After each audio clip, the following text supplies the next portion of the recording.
Baik,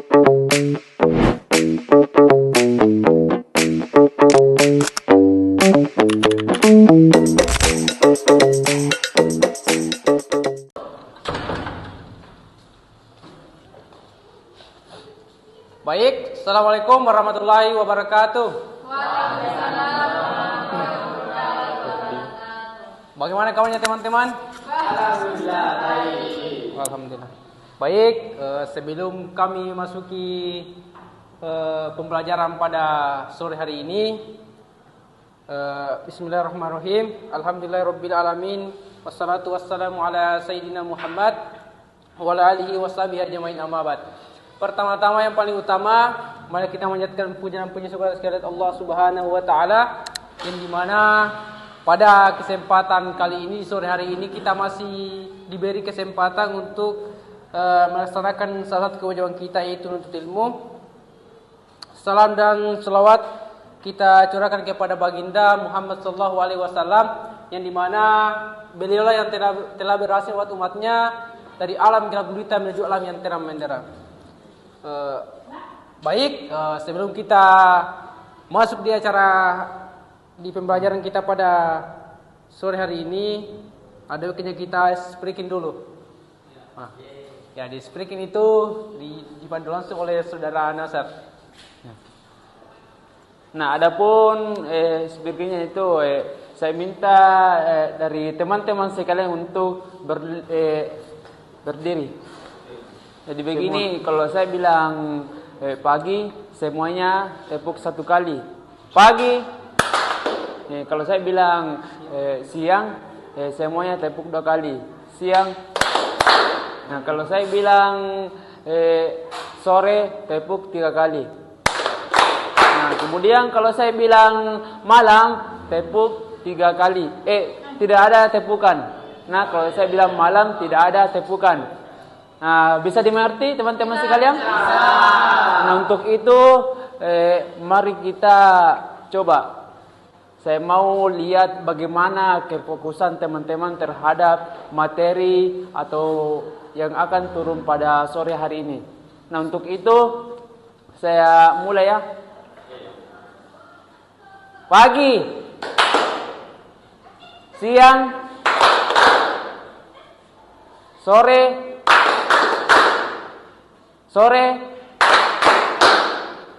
pagi, siang, sore, malam, pagi, malam. Sebelum kita memulai pembelajaran kita pada sore hari ini, kita berdoa bersama-sama dulu. Doa yang dipimpin oleh Sodik. Baik,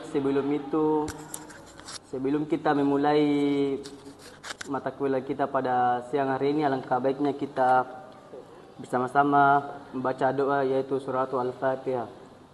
Baiklah, dimulai.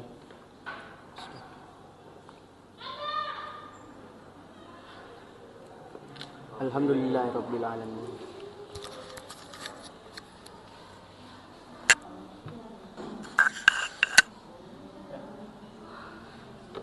Baik, di sini saya akan menjelaskan terkait apa itu sendiri dari best practice dalam pembelajaran akidah akhlak. Sebelumnya di antara teman-teman sekalian, adakah yang tahu terkait best practice? Nah, untuk itu di sini saya akan memaparkan apa yang dimaksud dengan yang di atas atau best practice dalam pembelajaran akidah akhlak. Nah, best practice adalah serangkaian strategi, pendekatan, dan metode pembelajaran yang telah terbukti efektif dalam meningkatkan pemahaman, sikap, dan perilaku peserta didik dalam mata pelajaran akidah akhlak. Nah, adapun poin-poinnya seperti teman-teman lihat, yang pertama itu ada hakikat best practice. Kemudian di poin kedua ada model-model pembelajaran. Nah, di poin ketiga itu ada studi kasus. Kemudian di poin keempat itu ada refleksi dan profesionalisme dari seorang guru. Nah, adapun tujuan pembelajarannya itu Yang pertama, menjelaskan hakikat best practice. Nah, di sini hakikat best practice itu sendiri adalah peserta didik dapat mendefinisikan dan menerangkan konsep praktik terbaik dalam pembelajaran akidah akhlak. Artinya apa? Artinya apa? Mampu memahami apa yang dimaksud dengan best practice. Kemudian dia mampu menjelaskan bahwa best practice adalah contoh praktik terbaik yang sudah terbukti efektif, efisien, dan memberikan hasil maksimal dalam mengajar akidah akhlak. Baik, adapun materi kedua itu yakni tujuan pembelajaran. Yang pertama itu hakikat best practice, yang dimana memahami apa yang dimaksud best practice itu sendiri.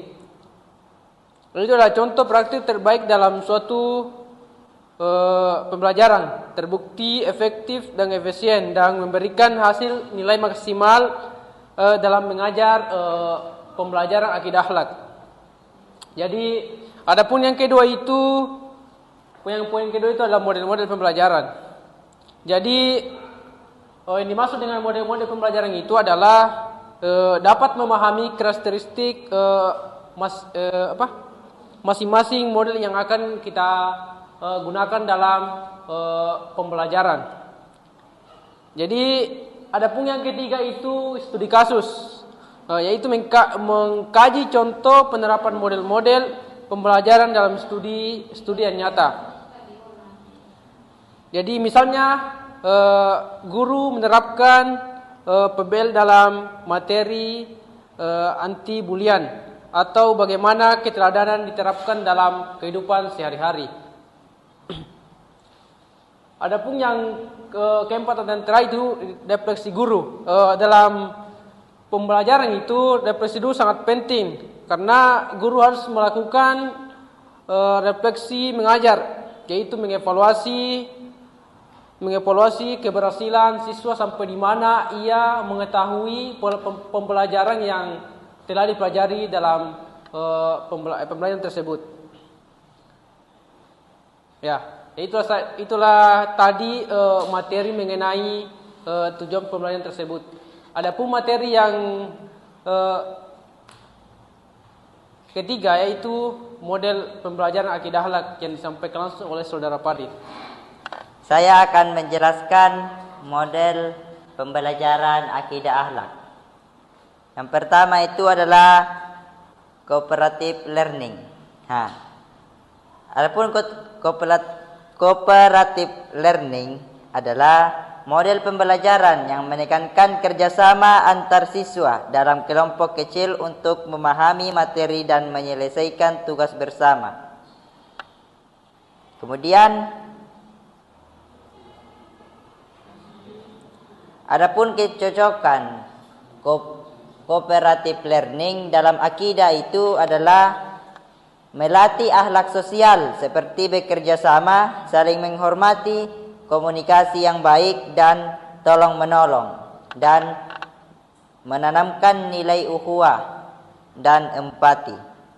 Contoh diskusi kelompok tentang contoh perilaku terpuji dan teknik jigsaw untuk materi akidah kepada sesama manusia. Kemudian, adapun yang kedua yaitu active learning. Apa itu active learning? Active learning adalah model pembelajaran yang mengajak siswa aktif secara fisik, mental, dan emosional, bukan hanya mendengarkan ceramah. Kemudian, adapun kecocokan active learning dalam akidah akhlak adalah membantu siswa menghayati nilai akhlak mulia melalui pengalaman langsung dan meningkatkan pemahaman karena siswa terlibat dalam aktivitas yang bermakna. Seperti contoh, peran atau tentang sikap jujur atau amanah. Kemudian membuat map nilai-nilai akhlak dan diskusi tanya jawab interaktif. Kemudian adapun pembahasan yang ketiga yaitu problem based learning. Apa itu problem based learning?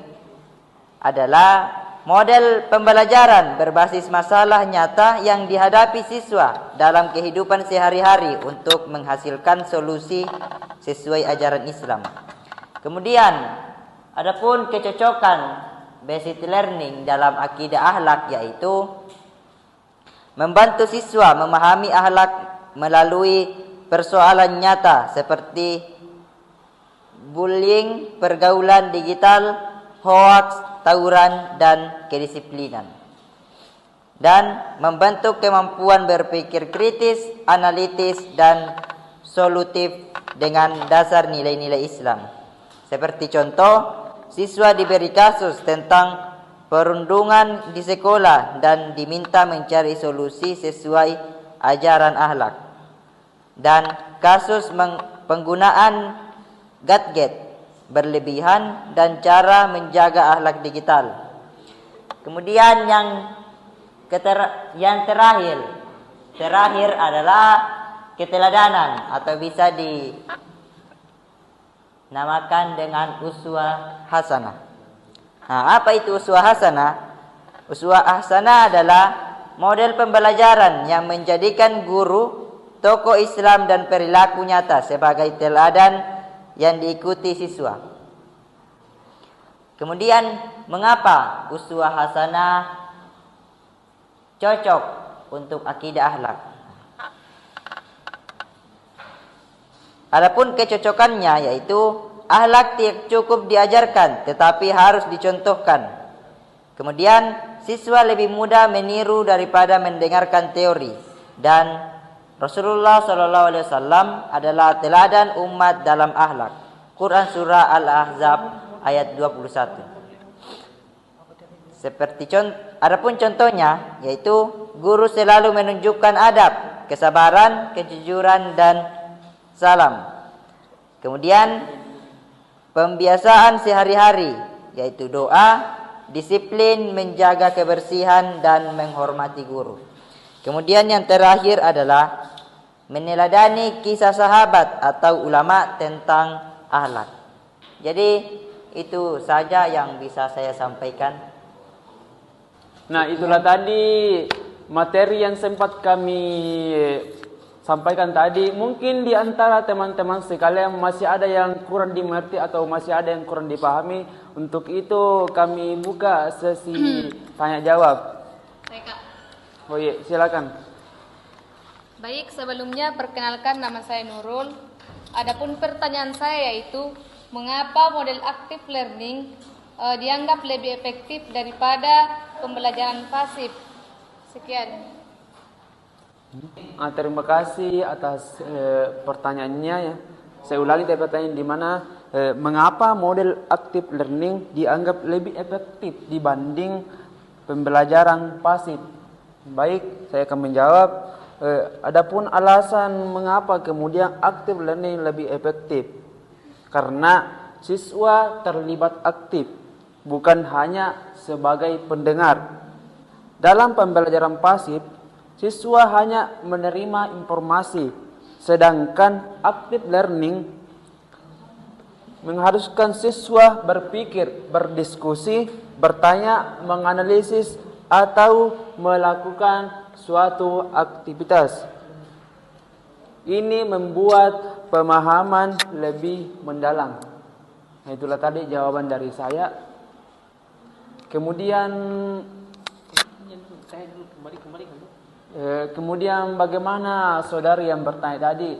Apakah masih ada yang kurang dimengerti atau masih ada yang menjengkel di kepalanya? Mungkin masih bisa ditanyakan. Jenggal. Masih ada kah? Nah, kemudian saya ingin di antara teman-teman atau salah satu di antara teman-teman ada yang bisa menyimpulkan terkait materi yang tadi turun. Coba ada yang bisa? Yang berani? Saya, Kak. Oh iya, silakan. Maju ke depan.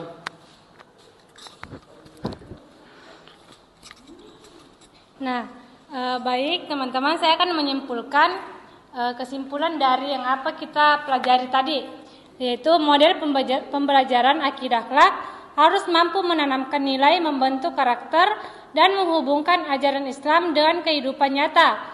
4 model yang dipelajari, yang pertama itu cooperative learning atau menumbuhkan akhlak sosial seperti kerjasama, empati, dan saling menghargai. Yang kedua itu active learning, yaitu menjadikan siswa lebih aktif dan terlibat sehingga nilai akhlak lebih mudah diinternalisasi. Yang ketiga itu problem based learning, yaitu melatih kemampuan berpikir kritis dan memberi pengalaman langsung dalam menyelesaikan masalah moral. Yang keempat, keteladanan atau uswah hasanah menjadi dasar pembentukan akhlak karena siswa melihat contoh nyata yang dapat ditiru. Jadi itulah yang dapat saya simpulkan dari kesimpulan. Beri aplaus yang meriah. Baik, adapun kesimpulan materi kami pada sore hari ini, yakni pembelajaran akidah akhlak yang sangat efektif membutuhkan penerapan best practice melalui model pembelajaran yang interaktif, kontekstual, dan berpusat pada peserta didik. Model seperti comparative learning ini dan active learning atau disebut dengan PBL dan keteladanan terbukti mampu membantu siswa tidak hanya memahami konsep akhlak itu sendiri, akan tetapi juga dapat mengintegrasikan atau menginternalisasikan dan mempraktikkan dalam kehidupan sehari-hari mereka. Jadi itulah kesimpulan dari materi yang sempat kami bawakan pada sore hari ini. Kurang dan lebihnya mohon dimaafkan. Sebelum kita mengakhiri pembelajaran pada sore hari ini, agar pembelajaran kita bermakna dan dapat kita bernilai ibadah, pada waktunya kita berdoa sebelum mengakhiri kegiatan pembelajaran kita pada sore hari ini.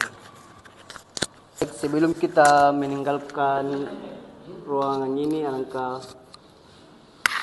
baiknya kita bersama-sama membaca Alhamdulillah.